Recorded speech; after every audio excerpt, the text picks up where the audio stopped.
dans le Coran, mais les gens avaient tourné le sens. Au moins c'était dans la Bible. On va dire, bon voilà, c'est écrit aussi dans la Bible. Chrétien entre au paradis. On peut voir.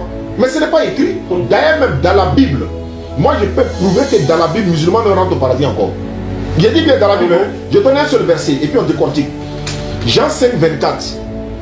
Jean chapitre 5, le verset 24. La Bible dit, Jésus dit, en vérité, je vous le dis, celui qui écoute ma parole et qui croit en celui qui m'a envoyé à la vie éternelle, il ne vient point en jugement, mais il est passé de la mort à la vie. Première condition, celui qui écoute ma parole.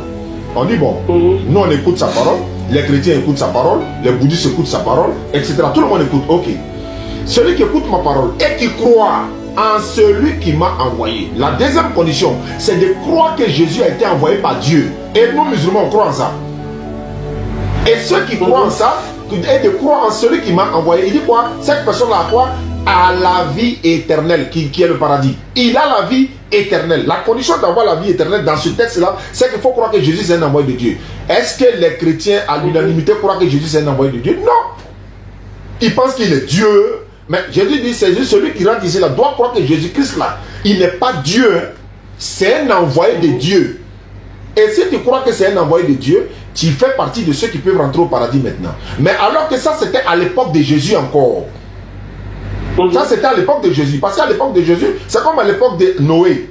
Est-ce qu'on avait besoin de dire, fais le pèlerinage, va d'abord faire le temps. Non, non, non, non. L'Éternel Dieu dit, c'est de suivre Noé, montez dans l'arche, allez, c'est fini, vous serez sauvés.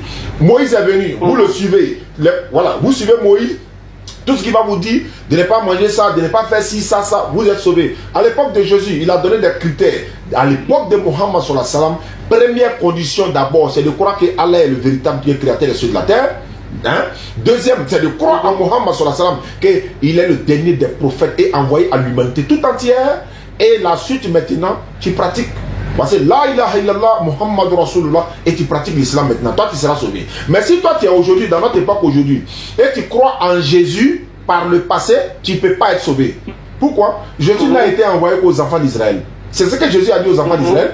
Si vous croyez en Moïse là, vous devez aussi croire en moi Jésus, car Moïse a écrit de moi.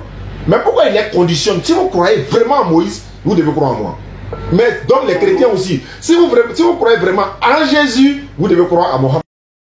Parce que les prophètes viennent, ce sont des frères. Voilà. Donc ma soeur, personne ne peut prouver que musulman va en enfer. Ni le Coran ne le dit, ni encore qui peut le dire. Mais on voit les vidéos qui sont là, qui circulent un peu partout. Et il n'y a personne parmi vous qui n'est pas là. Maintenant on leur demande, vous qui? Parce que le contexte est là. Le contexte est là. Allah ne parle même pas des musulmans. Donc, si on veut parler de cette base-là, je retourne la question à ceux qui nous suivent à travers le monde. Marc chapitre 9, verset 49. Marc 9, 49, la Bible version parole de vie, il est écrit ceci. Tout le monde passera par le feu de la souffrance et recevront du sel pour devenir pur. Mais comme c'est dans la Bible là, quand on dit tout le monde là, est-ce que c'est excepté les chrétiens?